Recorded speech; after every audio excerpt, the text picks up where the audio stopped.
Believe it or not, you guys, I think it might be finally time for us to wrap this up. It has been our pleasure having you on the Universal Studio Tour this evening on behalf of our driver. You know, for Daryl, you guys, he took us all over back in one place. Thank you so much.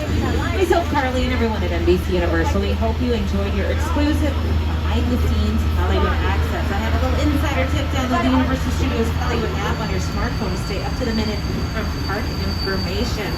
As we return to the park, a reminder to follow our team member instructions closely when you board and disembark rides and enjoy our attractions.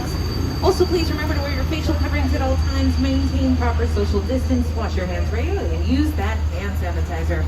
Don't forget to gather up all your personal belongings. You do not want to leave a cell phone behind on this tram. It happens all the time. Make sure you get all your stuff with you once you exit, and watch your step while unloading the tram.